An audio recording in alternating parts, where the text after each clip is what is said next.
आइए बच्चों, तो आज हम लोग एक ऐसे महाद्वीप के बारे में चर्चा करेंगे जो कि काफ़ी लंबे समय से उसके सामाजिक, आर्थिक और राजनीतिक गतिविधियों में विकास की रूपरेखा देखने को नहीं मिलती है। इसी को हम लोग डार्क कॉन्टिनेंटल के नाम से जानते हैं। तो स्टार्ट करते हैं हम लोग। डार्क कॉन्टिनेंटल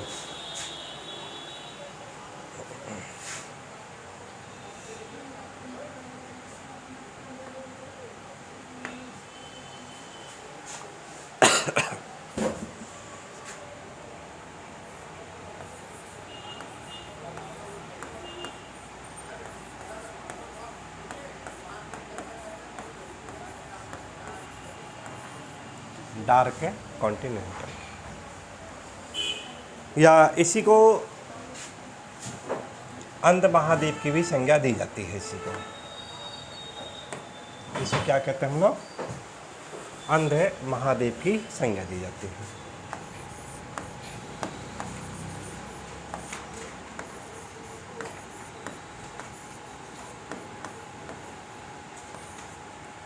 अंध महाद्वीप भी इसी को कहा जाता है। एक बार क्वेश्चन आया था कि इसे अंध महाद्वीप क्यों कहते हैं। उसका रीज़न पूछा गया था क्यों इसे कहा जाता है। उसमें एक ऑप्शन में था कि यहाँ के जो लोग होते हैं काले प्रजाति के होते हैं। काले का मतलब क्या है? निग्रिटो।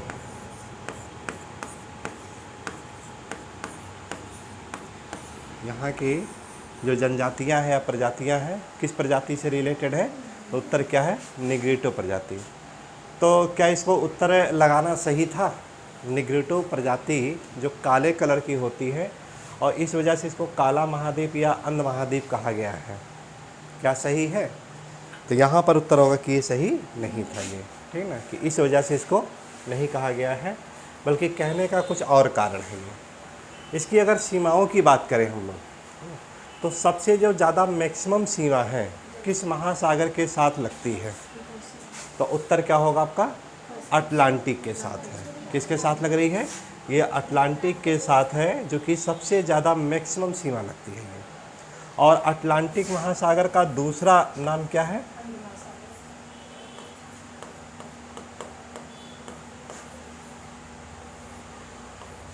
का दूसरा नाम क्या है? अंध महासागर कहते हैं इसी को। तो एक तो ये हो जाता है कि सबसे ज़्यादा मैक्सिमम सीमा अटलांटिक के साथ लग रही है, इसलिए इसको यानी नाम दे दिया गया है अंध महासागर कहा गया है। और दूसरा जो मेन कारण है यहाँ की सामाजिक, आर्थिक, राजनीतिक और शैक्षणिक गतिविधियों को लेकर के कहा गया है। ये दो यानी मुख्य रूप से कारण है ये, ठीक है ना। कि हम लोग निग्रिटो को यानी लेकर के ऐसा करेंगे, गलत हो जाएगा।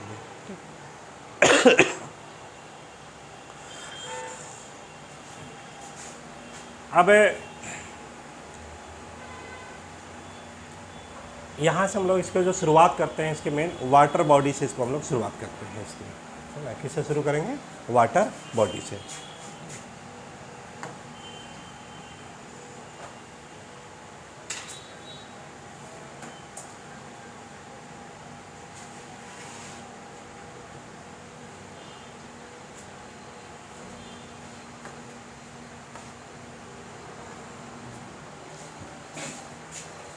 तो शुरू करते हैं हम लोग कि भूमध्य सागर का प्रवेश द्वार।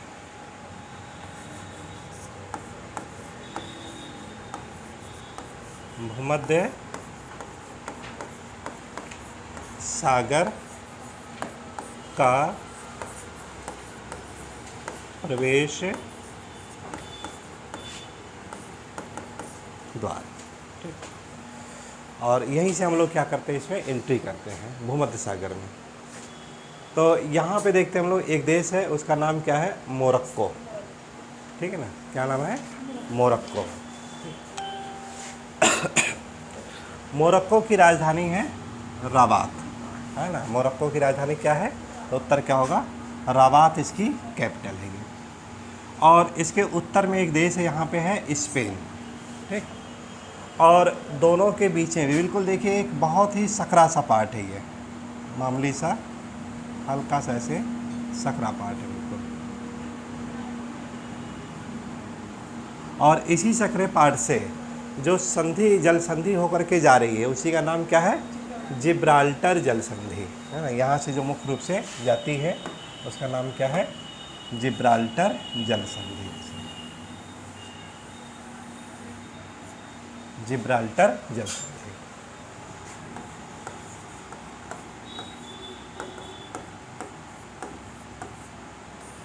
जिब्राल्टर जल संधि। जिब्राल्टर नाम का एक द्वीप भी है यहाँ पे स्पेन के पास। और उस जिब्राल्टर द्वीप पर किसका अधिकार है? तो उत्तर क्या होगा? यूके के आधिपत्य में है ये। किसके है ये? यूके के आधिपत्य में है ये। तो जिब्राल्टर जल संधि के द्वारा ही हम लोग प्रवेश कहाँ कर रहे हैं? भूमध्य सागर में। अब जो क्वेश्चन आता है मेन रूप से कि भूमध्य सागर के कौन कौन से मुख्य देश हैं जिनकी सीमाएं अफ्रीका के उसके साथ लग रही है। तो उसके साथ देखिए लगने वाले अगर सीमाओं की बात करें तो यहाँ से देखें तो मोरक्को की सीमा इसके साथ लग रही है। ठीक, एक तो मोरक्को, दूसरा आपका है अल्जीरिया है, अल्जीरिया की भी सीमा इसके साथ आ रही है। उसके बाद देखा जाए ट्यूनीशिया, उसके बाद और आते हैं हम लोग लीबिया, और फिर लास्ट में आते हैं हम लोग मिस्र या इजिप्ट। मिस्र या इजिप्ट।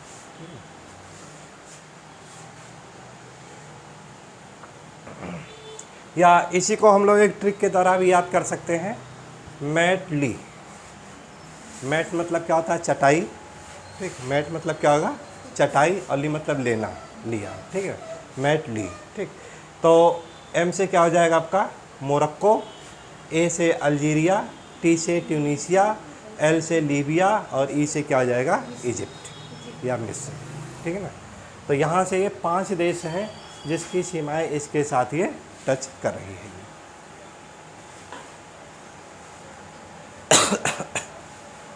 अब इसके बाद जब और आते हैं हम लोग आगे चलते हैं तो यहाँ पे कईयों की राजधानी है जो कि यहाँ पे आपके बंदरगाह से कोरिलेटेड है ये, है ना। बंदरगाह से कोरिलेट, जैसे मोरक्को, मोरक्को की राजधानी क्या बताई गई है? रबात। लेकिन ध्यान रखिएगा रबात आपका किसका बंदरगाह नहीं है? तो उत्तर क्या होगा? भूमध्य सागर का बंदरगाह नहीं आएगा ये।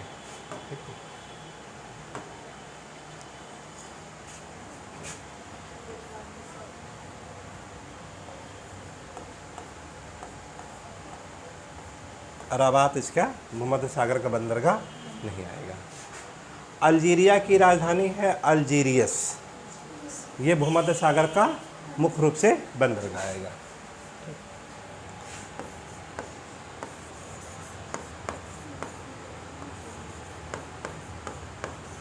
अल्जीरियस, ये क्या है? इसका बंदरगाह है। इसके बाद है ट्यूनीशिया, ट्यूनीशिया की राजधानी है ट्यूनिस,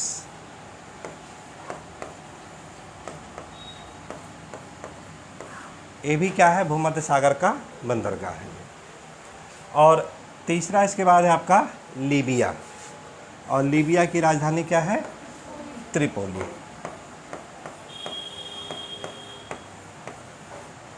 त्रिपोली, ये भी क्या है? इसका बंदरगाह है।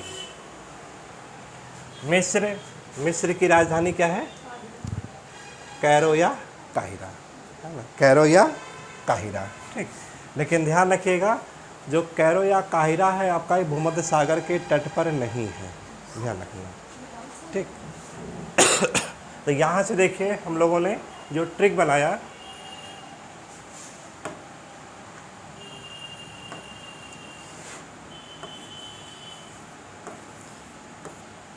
MAT मैट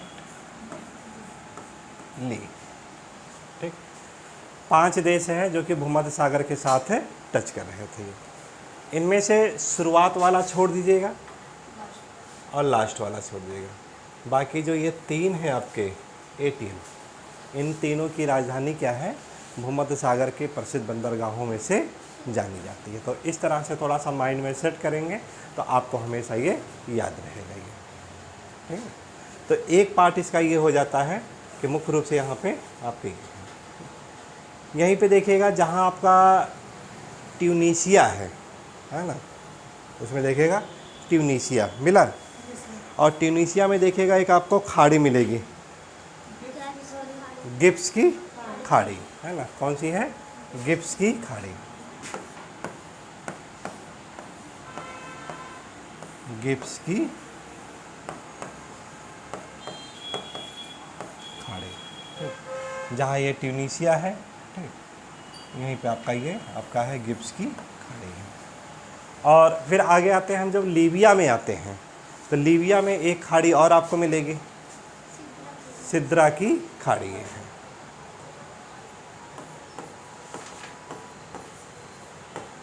सिद्रा की खाड़ी। तो ये एक पार्ट हो गया है जो कि भूमध्य सागर से कोरिलेटेड आपका। फिर आते हैं हम लोग इजिप्ट के पास आते हैं। इजिप्ट में देखिए जहाँ पे कैरो है, जहाँ पे कैरो है, कैरो के ठीक उत्तर जाएंगे तो एक आपको प्रसिद्ध बंदरगाह मिलेगा, उसका नाम क्या है? अलेक्जेंड्रिया। क्या मिलेगा? अलेक्जेंड्रिया। तो अलेक्जेंड्रिया वो क्षेत्र है जहाँ पे नील नदी का क्या होगा? मुहाना होता है ना। नील नदी क्या करती है? अपना डेल्टा का निर्माण करती है। और किस प्रकार का ये डेल्टा बनाती है? तो उत्तर क्या होगा? धनुषाकार या चापाकार का डेल्टा बना रही। क्वेश्चन आ चुका है इस पर आप पे, ठीक है ना। तो धनुषाकार या चापाकार डेल्टा का निर्माण करते हैं। डेल्टा शब्द का प्रयोग करने वाला प्रथम भूगोलवेता कौन था? तो उत्तर क्या होगा? हेरोडोटस।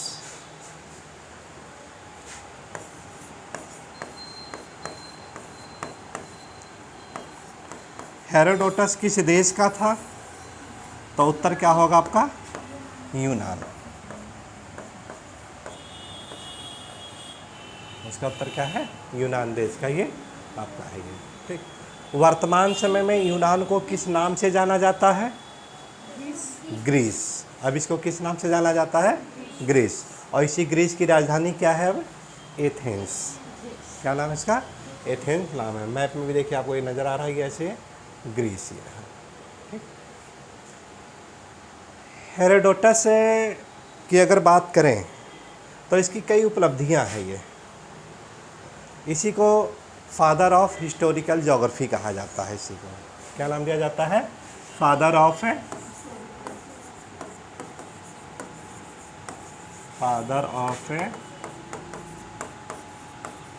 Historical geography. ये एक ऐसा भूगोलवेता है जिसने सबसे पहले कहा था, जिसने सबसे पहले इतिहास और भूगोल के बीच में अंतः संबंध की बात कही थी। डायरेक्ट क्वेश्चन आया है, कौन सा भूगोलवेता है जो कि बताता है कि सबसे पहले इतिहास और भूगोल को अंतः संबंध करने की बात करता है? तो उत्तर क्या होगा? यही हेरोडोटस है ये, जिसका एक वक्तव्य है, कई बार अनगिनत बार ये क्वेश्चन आ चुका है कि इतिहास को भूगोल की भांति या भूगोल को इतिहास की भांति पढ़ना चाहिए, ठीक है ना। तो उत्तर क्या होगा आपका? यही हेरोडोटस। और हेरोडोटस का जो प्रमुख योगदान है वो कहाँ पे है आपका? नील नदी से रिलेटेड पूरा का पूरा इसका भ्रमण से कोरिलेटेड है। बताया जाता है कि कैरो अलेक्जेंड्रिया का इसने अनगिनत बार यानी ये यात्रा की है। अलेक्जेंड्रिया जो बंदरगाह है या जहाँ पे डेल्टा बना रही है, इस एरिया का पूरा सर्वे से कोरिलेटेड इसका प्रमुख कार्य है।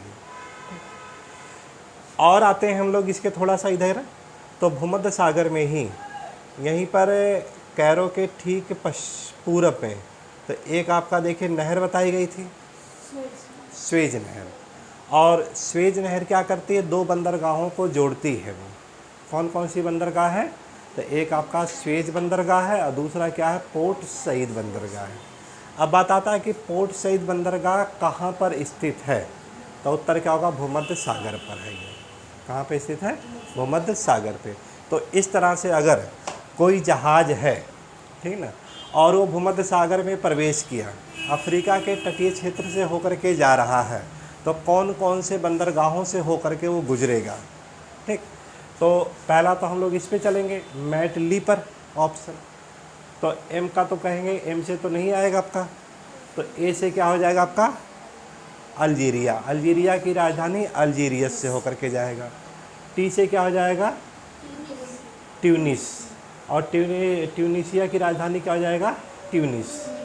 और एल से क्या हो जाएगा, लीबिया। लीबिया की राजधानी त्रिपोली, यहाँ से होकर के जा रहा है। इसके बाद आते हैं हम लोग इजिप्ट पे आते हैं। इजिप्ट की राजधानी क्या बताई गई है, काहिरा। लेकिन काहिरा से थोड़ा सा उत्तर जाएंगे तो एक बंदरगाह आपको फिर मिलेगा अलेक्जेंड्रिया, और उसके बाद क्या मिलता है आपका, पोर्ट सही। तो ये 5 बंदरगाहों का पश्चिम से पूरब का एक क्रम मिल जाता है आपको, ये है ना। इस तरह से ऐसे भी क्वेश्चन आ जाएंगे, 5 बंदरगाह दे दिए जाएंगे और कहा जाएगा कि पश्चिम से पूरब के क्रम में इसको व्यवस्थित कीजिए, या इस प्रकार दे दिया जाएगा, एक तरफ देश दे देंगे और दूसरी तरफ बंदरगाह दे देंगे और आपस में मैच करने के लिए दे दिया जाता है कि कौन सा देश किस बंदरगाह से कोरिलेटेड है। ठीक, तो इसको इतना पहले हम लोग इसको नोट कर लेते हैं, इस पॉइंट को।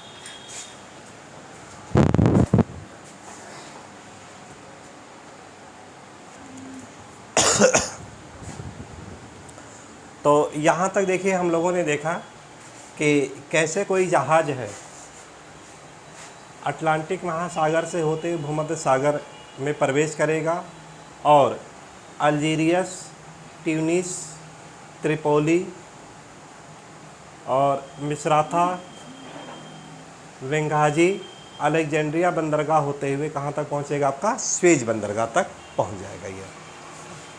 अब यही देखिए, जहाँ पे स्वेज बंदरगाह जब पहुँचेगा तो वहाँ पर आपको ये एक मिलेगा स्वेज नहर, और उसी स्वेज नहर से कहाँ क्रॉस करेगा, ये सीधे लाल सागर में प्रवेश करेगा ये।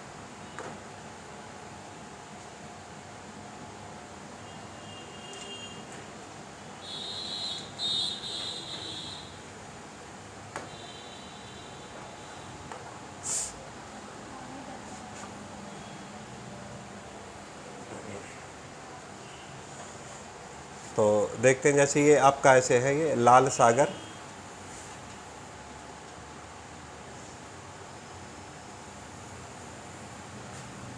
और यही लाल सागर है, आगे चल करके फिर 2 भागों में से ये बढ़ जाता है।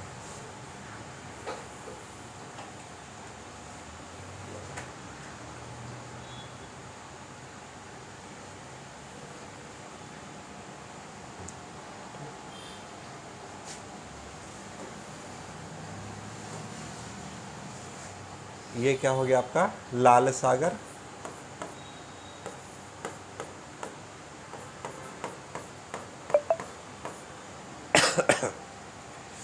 ये आपकी एक खाड़ी हो गई, इसका नाम क्या है, अकाबा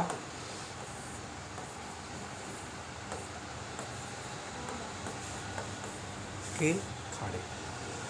और एक खाड़ी यहाँ पर मिली, इसका क्या नाम हो गया, स्वेज की खाड़ी।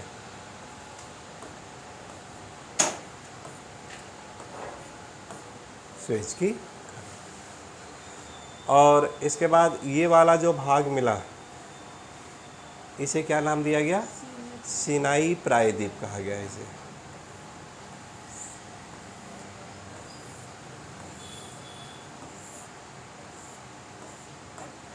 सिनाई प्रायद्वीप।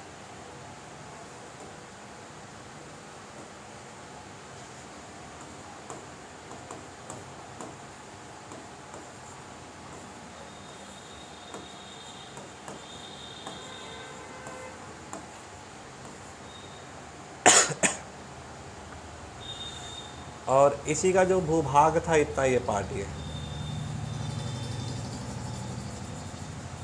सिनाई प्रायद्वीप का जो पार्ट था, ये मिस्र के साथ क्या कर रहा था, ये संलग्न करता था।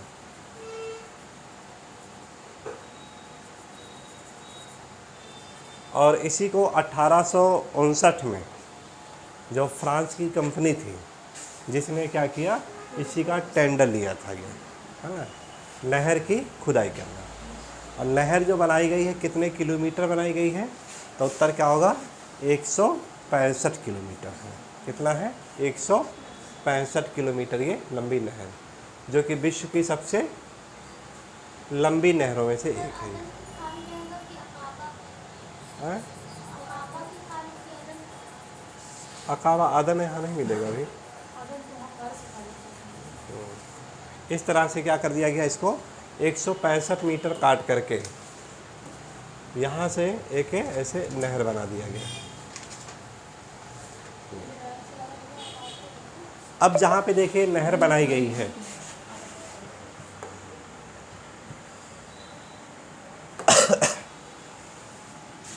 एक बंदरगाह का डेवलप यहाँ पे कर दिया गया है। इसका नाम क्या है? पोर्ट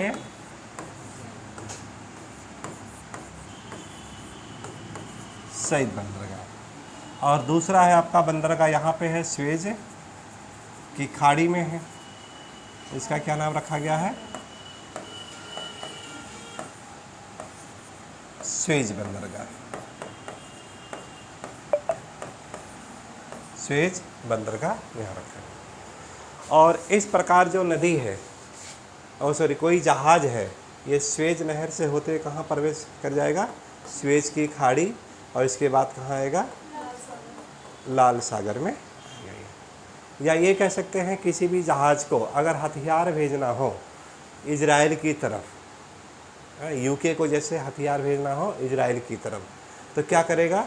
यहीं से इसमें प्रवेश करेगा, फिर यहाँ से अकाबा की खाड़ी में प्रवेश कर जाएगा, चला जाएगा कहाँ पे? इजराइल ये चला जाएगा। तो इस तरह से क्या करता है? इनके व्यापारिक मार्ग में सबसे ज़्यादा ये सहायक होता है।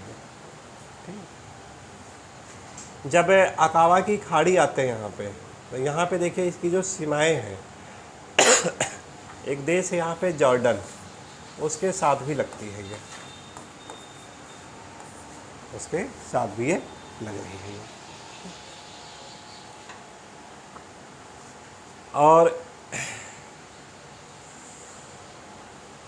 लाल सागर का जो मैक्सिमम जो भाग है वो किस सीमा के साथ टच करता है? तो उत्तर क्या होगा? मिस्र के साथ, यानी ये टच कर रहा है। मिस्र के बाद दूसरा जो देश आता है, यहाँ से देखें हम लोग, ये जो ग्रीन कलर का शो कर रहा है ये पूरा का पूरा ये यहाँ तक आपका ये मिस्र है ये। तो एक तो देश आ जाएगा आपका मिस्र हो जाएगा। दूसरा जो मुख्य रूप से देश है आपका वो क्या? आपका सूडान। वही सूडान है जो कि 2014 से पहले यहाँ का सबसे बड़ा देश हुआ करता था। तीसरा जो देश है आपका वो क्या है? इरिट्रिया। तीसरा क्या है? इरिट्रिया है आपका ये। और चौथा जो देश है तो वो आपका जिबूती, ये छोटा सा जिबूती। और इस प्रकार है कि जिबूती के बाद ये प्रवेश कहाँ कर जाएगा? अदन की खाड़ी में प्रवेश कर जाएगा। कहाँ करेगा? अदन की खाड़ी में प्रवेश करेगा। तो अब बात आती है कि लाल सागर के साथ कौन कौन से देश हैं जिसकी सीमा इसके साथ ये टच कर रही है। तो क्या हुआ देखिए यहाँ पे कि एक तो आपका है इजिप्ट आया, मिस्र जिसे कहते हैं। दूसरा आपका है सूडान आ गया, और तीसरा जो आपका है इरिट्रिया आ गया, और चौथा क्या हो जाएगा आपका? जिबूती। तो 4 देशों के साथ ये टच कर रही है।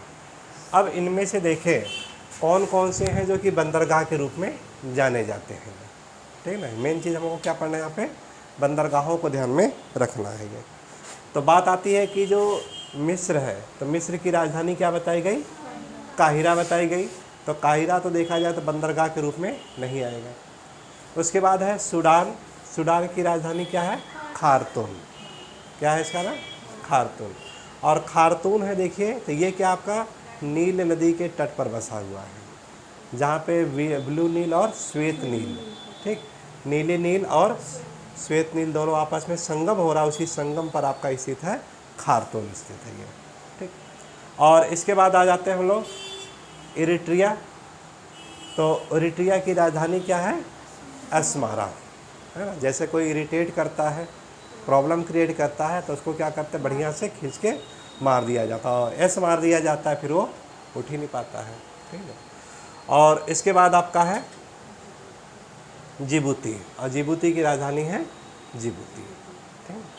तो इस तरह से देखिए यहाँ पे आपके हैं 2 प्रसिद्ध यानी बंदरगाह मिल रहे हैं आपके, ये 2 प्रसिद्ध बंदरगाह मिला। कौन कौन सा मिला? इरिट्रिया, इरिट्रिया की राजधानी अस्मारा, और दूसरा आपका है जिबूती, जिबूती की राजधानी जिबूती। अब देखिए यहाँ से जो जिबूती है वो अब प्रवेश तो कर रहा है ये, लेकिन जो ये इसका जो बंदरगाह है वो किस खाड़ी में है? तो उत्तर क्या होगा आपका?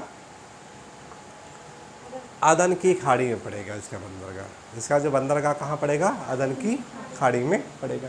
तो इस प्रकार क्या एक निष्कर्ष निकला कि जो मुख्य रूप से देखा जाए लाल सागर में जो बंदरगाह है वो कौन सा आपका है? अस्मारा ही आपका है। तो अफ्रीका का एकमात्र बंदरगाह यहाँ पे पड़ेगा, वो क्या नाम होगा? अस्मारा यहाँ से पड़ेगा। उसके बाद एशिया के भूगोल में जब हम लोग पढ़ते हैं तो यहाँ पे देखिए सऊदी अरब, और सऊदी अरब का बताया गया था मक्का, यहाँ पे एक है मक्का, और यहीं से आपकी कर्क रेखा गुजर रही थी, और उसके ऊपर आपका है मदीना, उसके ऊपर है मदीना। और यहाँ का एक इंटरनेशनल एयरपोर्ट बताया गया था, उसका नाम क्या था? जिद्दा, है ना, उसका नाम क्या था? जिद्दा। और जिद्दा जो है यहाँ का प्रसिद्ध बंदरगाह था ये। और जिद्दा फाटक के बारे में, जिसे यानी यूनेस्को की विश्व धरोहर की सूची में शामिल कर दिया गया है ये, ठीक। तो जिद्दा भी देखें तो यहाँ पे क्या है इसका एक प्रसिद्ध बंदरगाह देखने को मिल जाता है ये, ठीक। अब बात आती है कि लाल सागर की समस्या क्या है। सबसे बड़ी जो मेन चीज़ है ये, जो मेन क्वेश्चन आता है कि लाल सागर क्यों ज़्यादा चर्चा में बना रहता है ये।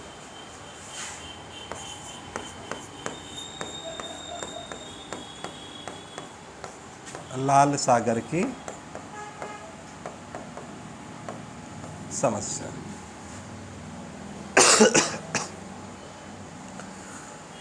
पहले देखिए समस्या क्या है कि ये जो सागर है व्यस्ततम जलमार्गों में से एक है ये, यानी इतने जहाज यहाँ से गुजरते हैं, और इस वजह से क्या होगा कि ये जो जल होगा इसका पॉल्यूशन काफ़ी ज़्यादा होगा। जाहिर सी बात है कि यहाँ पे पॉल्यूशन होना स्वाभाविक है। और दूसरा देखें इसके बाद हम लोग कि कई युद्ध ऐसे लड़े गए, यहाँ पे 5 युद्ध लड़े गए हैं ये, यहाँ पर क्या है? 5 युद्ध लड़े गए हैं। और युद्ध देखा जाए किन के बीच में था? अरेबियन कंट्री और इजराइल के बीच में था ये।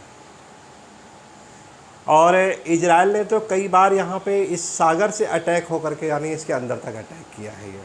मतलब क्या है, जो सिनाई प्रायद्वीप है हमेशा क्या है? युद्धों से घिरा हुआ था ये। और जब युद्धों से घिरा हुआ था तो परिणाम क्या होगा आपका कि ये पूरा का पूरा जल क्या होगा? इसका पॉल्यूटेड काफ़ी ज़्यादा हो जाएगा। तो यहाँ के जो रहने वाले जो प्रवाल हैं वो प्रभावित होंगे, यहाँ के जो रहने वाले एल्गी हैं वो ज़्यादा प्रभावित होंगे। यही कारण है कि ये काफ़ी ज़्यादा चर्चा का विषय बन जाता है। यहाँ पे देखिए कई झीलें पाई जाती हैं, है ना, यहाँ पे कई झीलें पाई जाती हैं।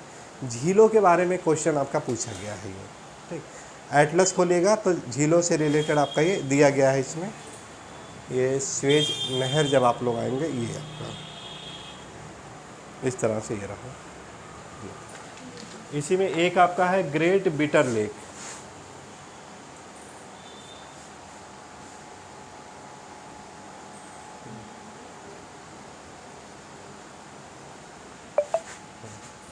बिटर के नाम से है, तो जैसे यहाँ चलते हम लोग यहीं से, तो बिटर के नाम से 2 है, एक लिटिल बिटर है और एक है ग्रेट बिटर है ये, ठीक। तो जो लिटिल है वो साउथ में है आपका, वो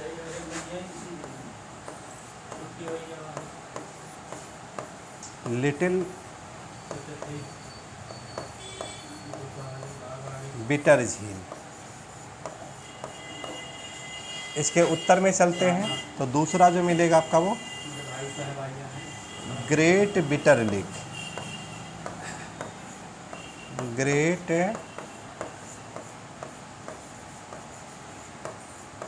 बिटर झील आपका है।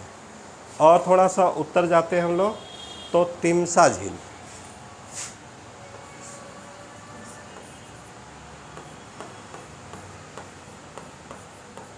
तिमसा झील। और उत्तर की तरफ जाएंगे तो वहाँ पे क्या है, अल मोंजलाह लेक।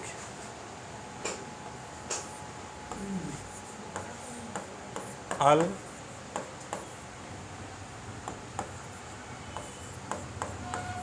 लाह झील। तो इस प्रकार देखिए क्या हुआ कि कोई भी जो जहाज आएगा तो इन झीलों से होते हुए आता है, ये इन झीलों से होते हुए आता है। और इसी झील का जो कलर है वो अब क्या धीरे धीरे परिवर्तित हो रहा है, ये है ना। क्यों परिवर्तित हो रहा है, तो उत्तर क्या होगा, पॉल्यूशन इतना ज़्यादा हो गया। यही कारण है कि झीलों का क्रम पूछ लिया जाता है, उत्तर से दक्षिण के क्रम में व्यवस्थित कीजिए, या इन झीलों में से सबसे बड़ी झील कौन सी है, या सबसे दक्षिण में कौन सी झील है ये। तो 4 झील यहाँ पे पाए जाते हैं, अल मोंजलाह झील, फिर उसके बाद तिमसा झील, ग्रेट बिटर झील, और फिर आपका है लिटिल बिटर झील। फिगर इसका ऐसे बना लीजिएगा इसको।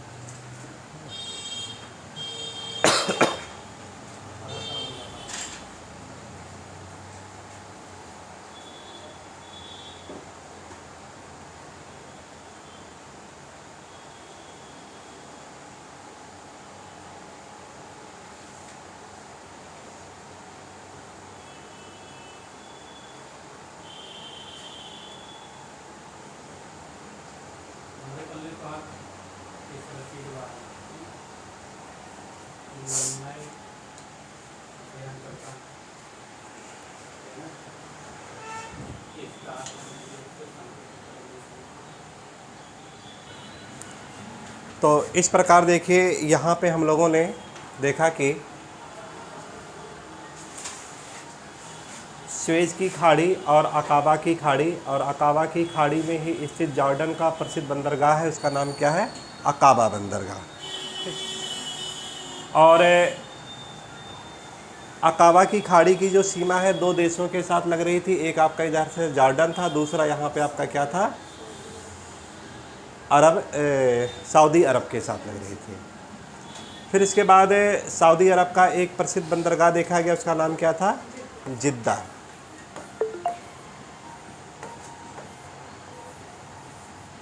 जो कि यहाँ का सबसे बड़ा इंटरनेशनल एयरपोर्ट भी है ये।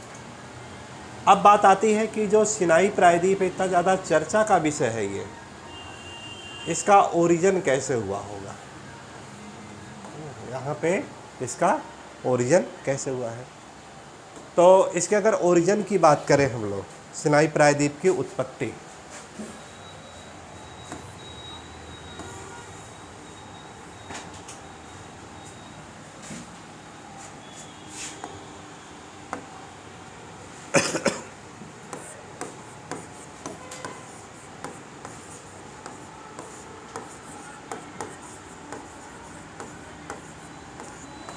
सिनाई प्रायद्वीप की उत्पत्ति।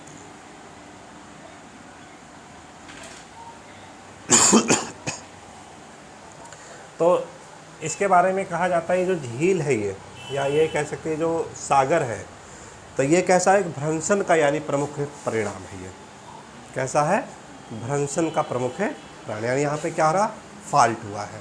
ठीक, तो विश्व का सबसे बड़ा अगर भ्रंशात्मक क्षेत्र देखा जाए तो यही आपको ही मिलता है ये, जो कि मृत सागर से लेकर के और यहाँ पे जो झील है आपकी ये पाई जाती है मलावी झील, यहाँ तक का पूरा एक भ्रंशन देखने को मिलता है ये।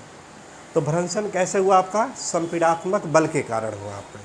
कैसे हुआ है, संपीड़ात्मक के बल के कारण हुआ है। संपीड़ात्मक बल का मतलब क्या है कि कोई चीज़ है, जैसे एक है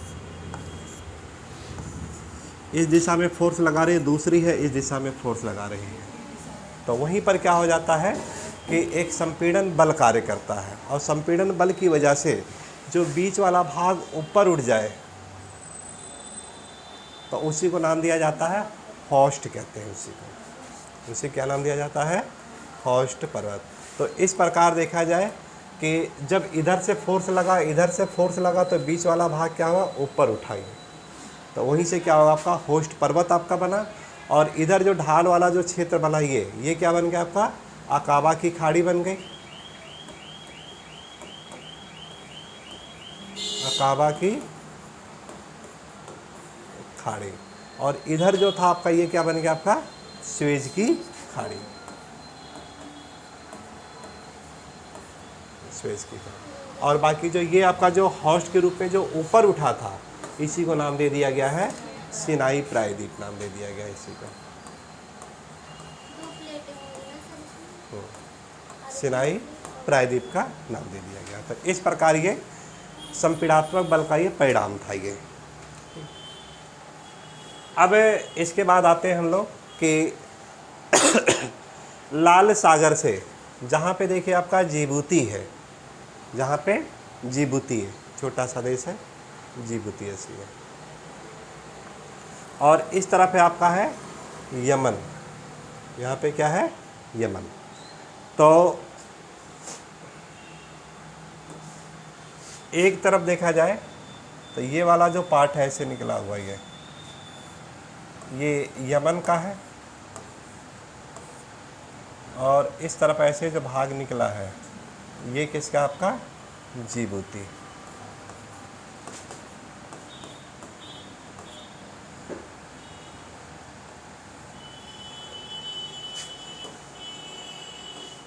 और ये है आपका लाल सागर, और यहाँ से फिर एक आपको जल संधि मिल जाएगी।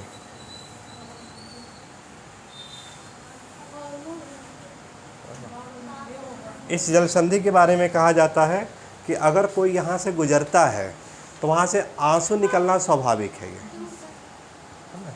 यहाँ पर आंसू निकलना स्वाभाविक।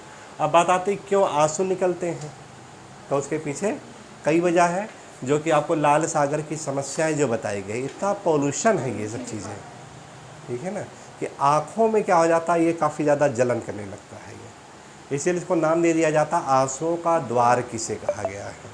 तो उत्तर क्या होगा आपका, यही है बाब अल मंडेब जल संधि।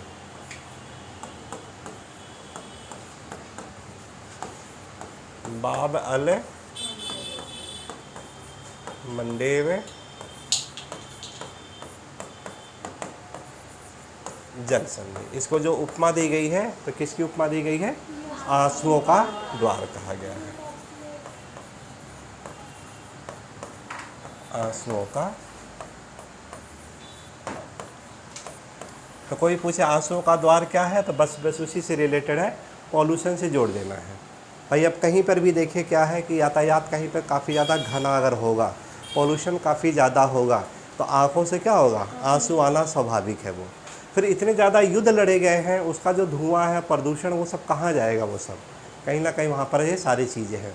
तो वहाँ की जो जैव विविधता है उनके लिए प्रॉब्लम है, उनसे आंसू, कोई भी व्यक्ति है उनसे रिलेटेड, तो हर चीज़ की एक समस्या है। यहाँ के जो एलगी है, एलगी से रिलेटेड, प्रवाल जो पाए जा रहे हैं, प्रवाल से रिलेटेड है।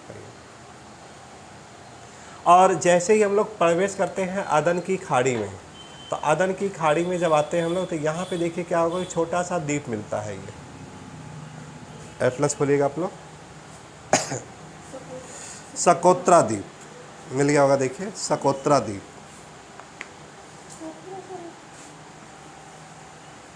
सकोत्रा द्वीप। तो इसी बाब अल मंडेब, जहाँ पे अदन की खाड़ी है, इसी में आपको मिलेगा इसे सकोत्रा द्वीप मिल जाएगा इसे।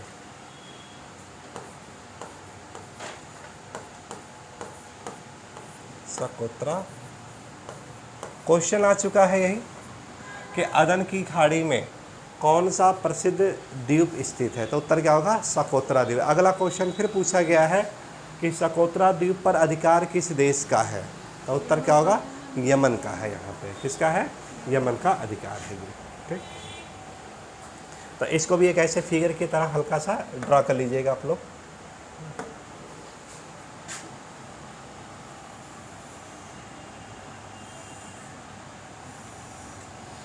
ऐसे बना लीजिएगा ऐसे।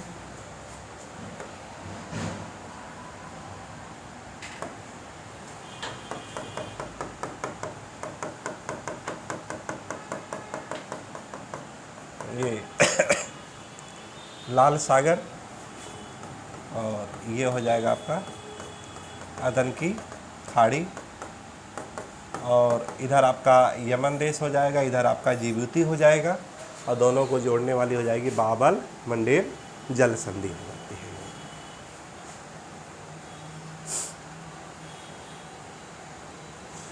अब इसके बाद की अगर घटना देखें हम लोग, तो जैसे ही देखिए अदन की खाड़ी से हम लोग आगे बढ़े यहाँ, तो प्रवेश कहाँ कर गए हम लोग?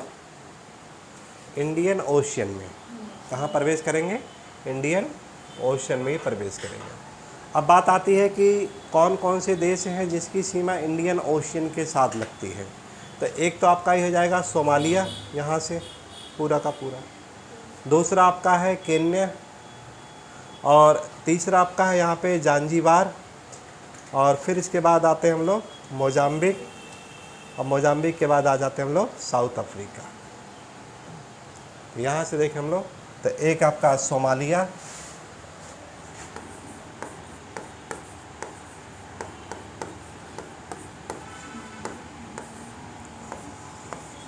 दूसरा जो देश आएगा आपका वो केन्या, तीसरा जो देश है वो आपका है तंजानिया,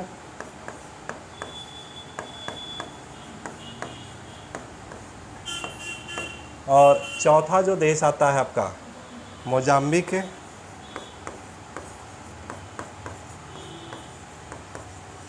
और पांचवा जो देश आपका आएगा वो आपका साउथ अफ्रीका।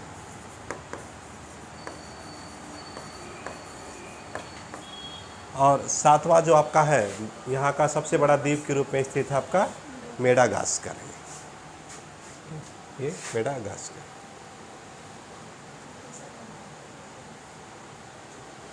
तो ये सब के सब कहाँ पर है? यहाँ पे स्थित है। ये इसका फिगर बना लिए, चलिए नोट कर लेते हैं इसको।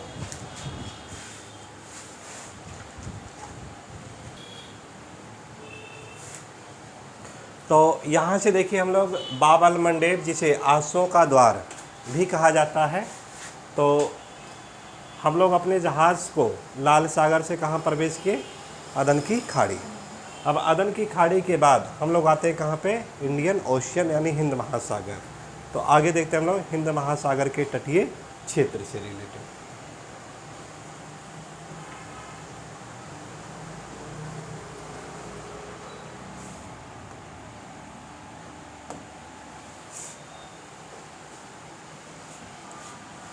तो इसके तट की अगर बात करें हम लोग, तो एक तो देश आपके देखिए कहाँ क्या पड़ेगा? आपका सोमालिया पड़ जाएगा।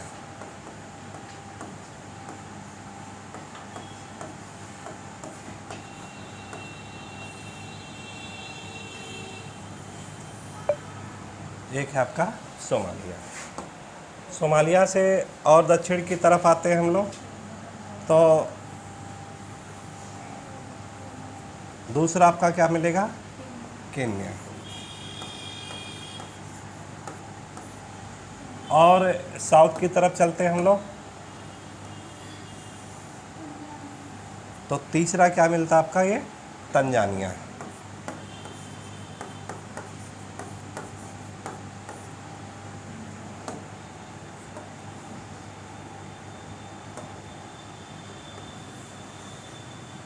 और आते हैं तो वहाँ पे मिलेगा आपको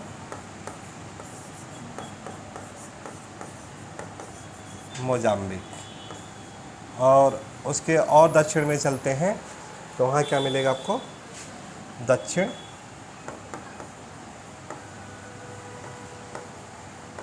अफ्रीका मिलेगा ये। अब बात आती है किसकी किसकी जो राजधानी है जो कि इसके तट पर स्थित है, ये हिंद महासागर के तट पर स्थित है। तो पता चलता है कि जो सोमालिया है, सोमालिया की राजधानी मोगादिशु, हिंद महासागर पे तट पे स्थित क्या है? बंदरगाह।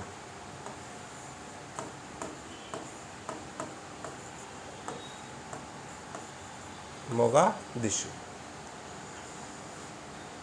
केन्या की राजधानी है नैरोबी।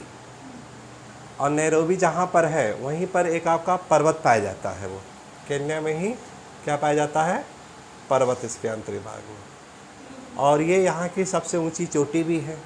तो उत्तर क्या होगा, किलिमंजारो।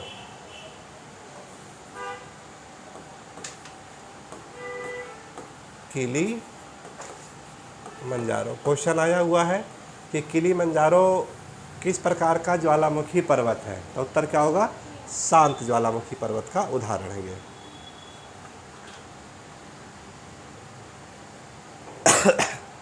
तंजानिया की बात करें हम लोग, तो तंजानिया की राजधानी देखिए क्या है, डोडोमा। क्या है, डोडोमा। तो ये भी आंतरिक भाग में स्थित है।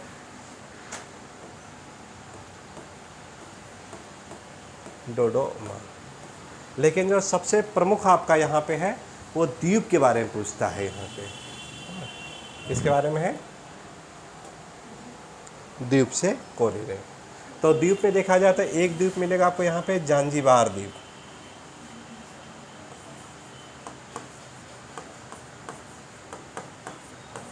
जांजीबार द्वीप। और दूसरा जो द्वीप मिलता है, डर एस सलाम।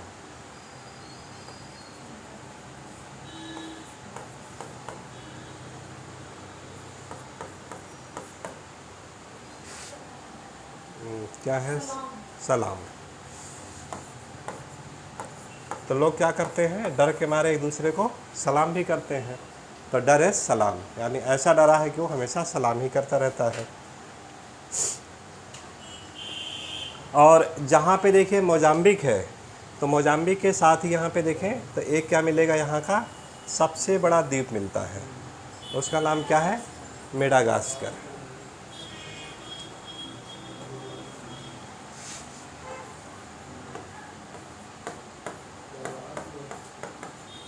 मेडागास्कर। अब बात आती है मेडागास्कर और मोजाम्बिक जिस चैनल के द्वारा एक दूसरे से अलग हो रहे हैं, उस चैनल का नाम क्या है। तो उत्तर क्या होगा, मोजाम्बिक के चैनल के नाम से ही अलग होता है ये। मोजाम्बिक की जो राजधानी है मापुतो।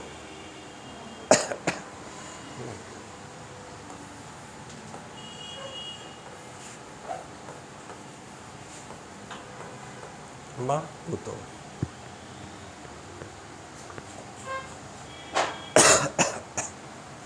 और फिर आते हैं हम लोग दक्षिण अफ्रीका के पास। तो दक्षिण अफ्रीका में देखिए क्या होगा कि कई आपके बंदरगाह मिलेंगे आपको। एक है जैसे डरबन,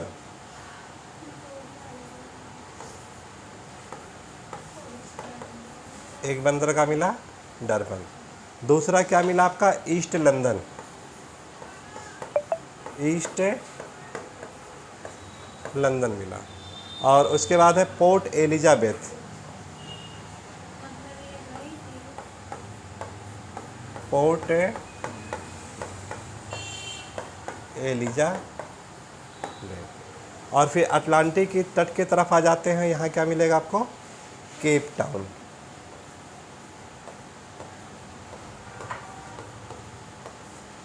केप टाउन। जो सबसे प्रसिद्ध बंदरगाह वो कौन सा आपका है, वो केप टाउन है, जो कि केप टाउन यहाँ की राजधानी भी है ना। केप टाउन क्या है, यहाँ की राजधानी। तो विश्व का एकमात्र ऐसा देश है जिसकी 3 राजधानियाँ हैं।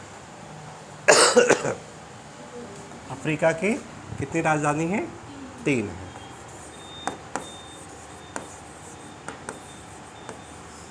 पहला है प्रिटोरिया। प्रिटोरिया कैसी है, प्रशासनिक राजधानी। दूसरा है ब्लूम फाउंटेन।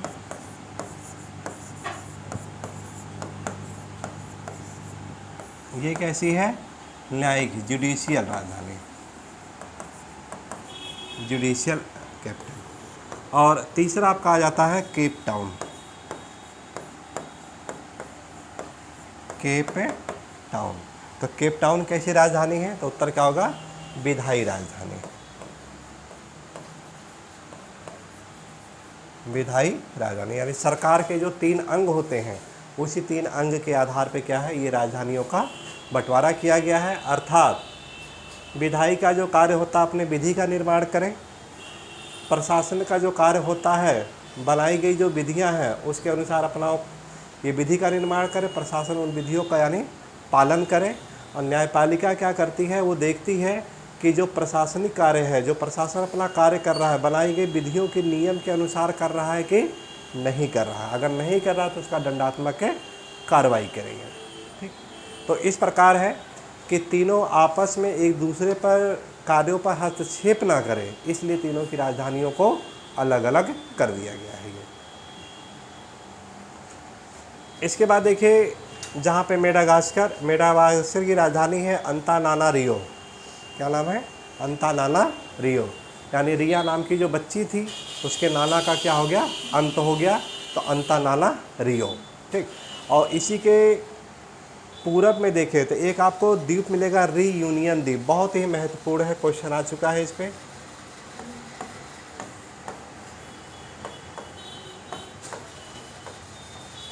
रीयूनियन, तो रीयूनियन द्वीप की बात करें तो किसी भूगोलवेत्ता के बारे में याद आता है, होम्स का। इसका आता है होम्स। होम्स ने कौन सा सिद्धांत दिया था? तो उत्तर क्या होगा? संवहन तरंग का सिद्धांत। किसका दिया गया था?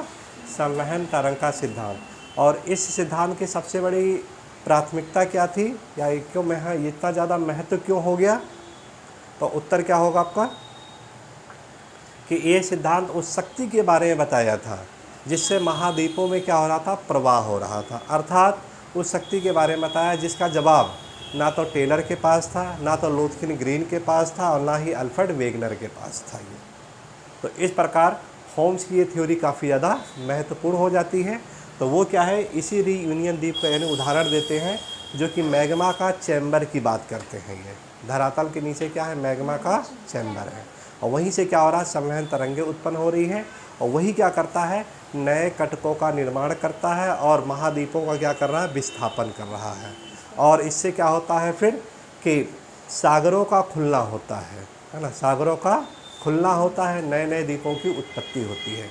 तो इस प्रकार इनकी ये थ्योरी काफ़ी ज़्यादा महत्वपूर्ण हो जाती है ये। चलिए, इसको ऐसे करके फिगर ऐसे बना लीजिएगा।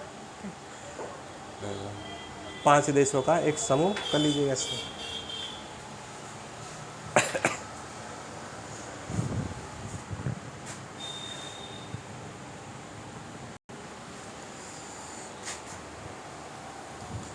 इस प्रकार देखिए, हम लोगों ने क्या देखा कि अफ्रीका महाद्वीप विश्व का एक ऐसा देश है जिसकी 3 राजधानियाँ, और इसी का एक आपको मिला केप टाउन। केप टाउन, तो केप टाउन कहाँ पर स्थित है? तो उत्तर क्या होगा? Cape of Good Hope. कहाँ पे है? केप ऑफ गुड होप, या इसी को उत्तम आशा अंतरिक्ष, उत्तम आशा अंतरिक्ष, इंग्लिश में इसी का नाम है केप ऑफ गुड होप, उत्तम आशा अंतरिक्ष की संज्ञा दी गई है। तो यहाँ से एक चीज़ क्या निष्कर्ष में आता है कि अगर क्वेश्चन आ जाए कि ये बताइए कि अफ्रीका महाद्वीप का दक्षिणतम बिंदु बताइए, तो क्या उत्तर बताएंगे आप लोग?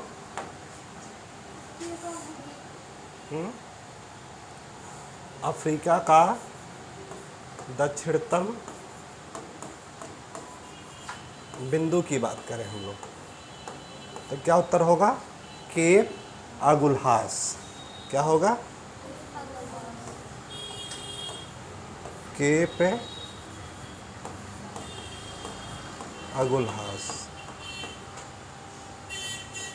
अगुल्हास। फिर बात आती है केप अगुल्हास कहाँ पर स्थित है, तो क्या उत्तर होगा? हिंद महासागर में है। कहाँ पे है?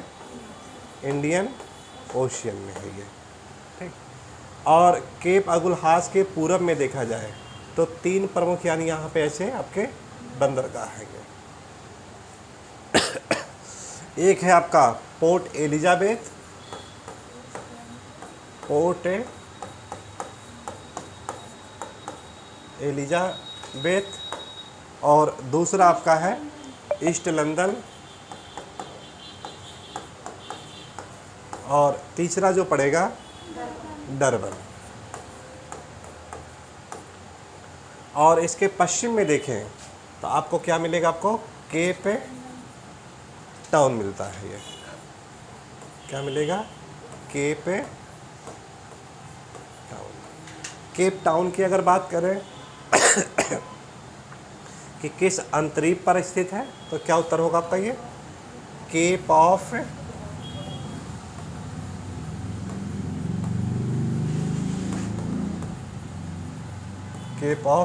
गुड होप पर स्थित है।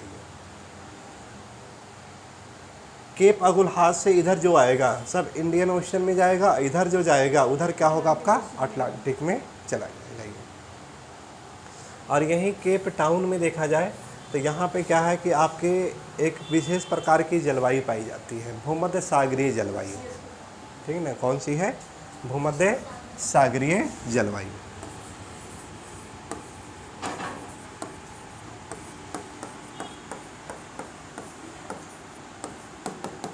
तो भूमध्य सागरीय जलवायु कहाँ पर पाई जाएगी, एक तो भूमध्य सागर के तट के साथ पाई जाएगी, और दूसरा क्या है, मध्य अक्षांश के महाद्वीपों के पश्चिमी भाग में पाई जाती है।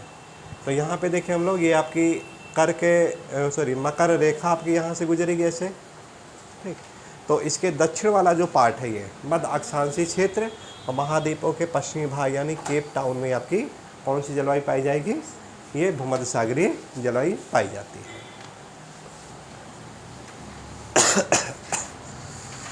और इसके जो पूर्वी भाग में जो पाई जाती है, जहाँ पे डरबन है और ईस्ट लंदन है, वहाँ कौन सी जलवायु पाई जाएगी, तो उत्तर क्या होगा, चीन तुल्य जलवायु प्रदेश पाई जाता है। कैसी है, चीन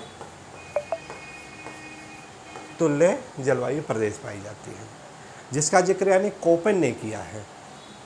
जिसका जिक्र क्या है, कोपेन ने किया है। और कोपेन ने किसका अनुसरण किया था, कैंडोल का। इसका अनुसरण किया था कैंडोल। कैंडोल कौन थे, वनस्पति शास्त्री थे, जिन्होंने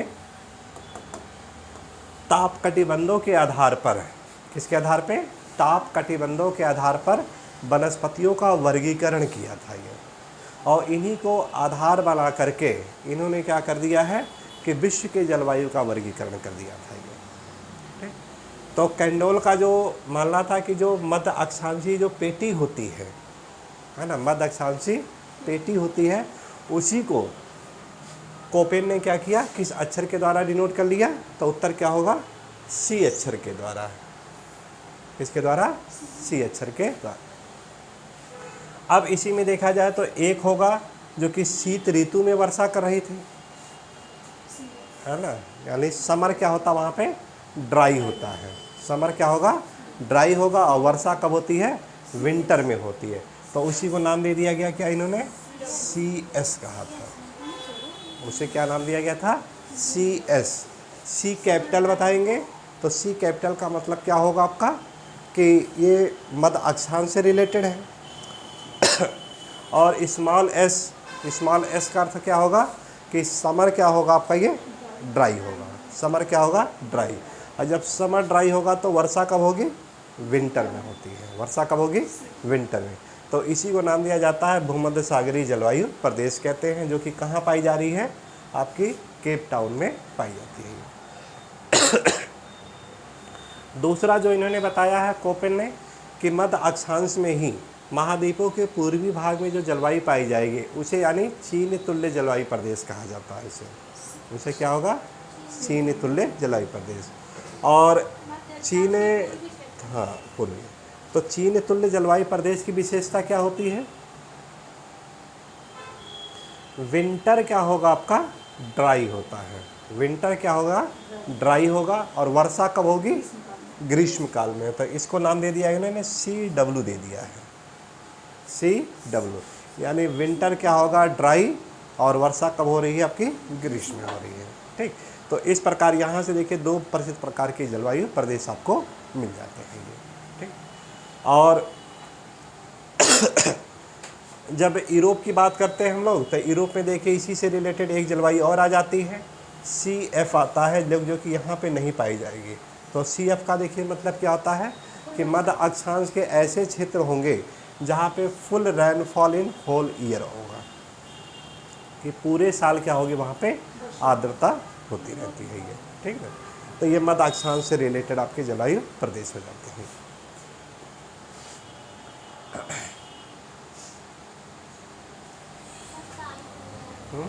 टाइम हो गया तो इसको ख़त्म कर दे। कितना बच गया?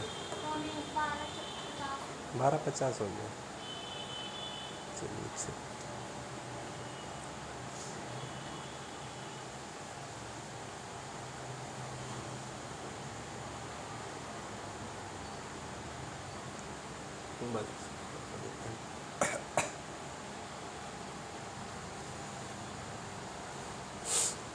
अब इसकी सीमा देखते हैं हम लोग कि ऐसी सीमा जो कि सबसे मैक्सिमम यानी सागर के साथ लग रही है। उत्तर क्या होगा आपका? अटलांटिक महासागर। और यहीं से देखें तो एक आपकी भूमध्य रेखा गुजर रही है, तो भूमध्य रेखा के नीचे जो होगा उसे क्या कहेंगे हम लोग? साउथ अटलांटिक कहते हैं। क्या नाम दिया जाता है? South Atlantic. अब साउथ अटलांटिक की जो सीमा होगी किन किन देशों के साथ लग रही है, तो एक तो देखिए साउथ अफ्रीका हो गया, दूसरा क्या हो जाएगा आपका? नामीबिया हो जाएगा, दूसरा है नामीबिया, तीसरा क्या होगा? अंगोला, तीसरा है अंगोला, और चौथा जो हैगा थोड़ा सा देखिए बिल्कुल आपका ये लग रहा है कांगो का लगता है ये, ठीक ना, थोड़ा सा क्या है? कांगो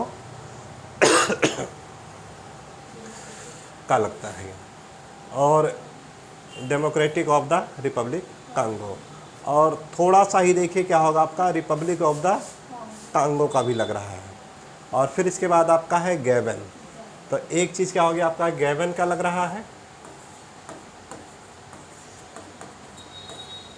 कांगो में आपके दोनों कांगो हो जाएंगे, रिपब्लिक कांगो और डेमोक्रेटिक कांगो, और उसके बाद क्या हो जाएगा? अंगोला, अंगोला, और फिर क्या है आपका? नामीबिया, और फिर क्या है आपका? साउथ अफ्रीका, ठीक ना, क्या हो जाएगा? साउथ अफ्रीका, ठीक। तो नामीबिया पढ़े थे हम लोग, बिटिया से रिलेटेड है ना। तो जो बिटिया है वो कहाँ की है? वो साउथ अफ्रीका की है। क्यों साउथ अफ्रीका की है? बिल्कुल यानी निग्रिटो प्रजाति की, बिल्कुल काली, लेकिन उसको क्या पसंद है? उसको कंगन बहुत ज़्यादा पसंद है। और कंगन किस कलर के थे आपके? बैगनी कलर के थे। तो यहाँ से आपको ये पार्ट आपका ये क्लियर हो जाता है यहाँ से कि किन के साथ ये सीमा ये लग रही है, ठीक। अब इसके बाद आते हैं हम लोग यहीं से फिर उत्तर अटलांटिक में चलते हैं हम लोग, ठीक है। कहाँ चलेंगे? उत्तर अटलांटिक। सबसे ज़्यादा जो आपको कंफ्यूज करेगा वो यहीं पे करता है ये,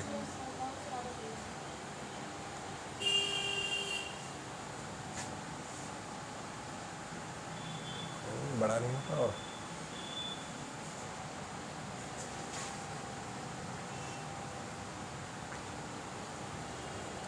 तो उत्तर अटलांटिक में देखिए हम लोग यहाँ से पढ़े थे हम लोग, मोरक्को के बारे में पढ़ लिए थे, है ना। मोरक्को की सीमा क्या दोनों के साथ लग रही थी। और यहाँ पे आपका है वेस्टर्न सहारा, ठीक। और यहाँ पे है मारिटानिया, मारिटानिया के बाद है आपका सेनेगल, ठीक। और सेनेगल के बाद है फिर आपका जाम्बिया, जाम्बिया की है ना, जाम्बिया की राजधानी सेनेगल। फिर आपका है गुइनिया बिसाऊ, फिर इसके बाद गुनिया, और फिर इसके बाद आपका है सीरा लियोन, सीरा लियोन के बाद है आपका लाइबेरिया, लाइबेरिया के बाद फिर देखते हैं हम लोग ये आपका आएगा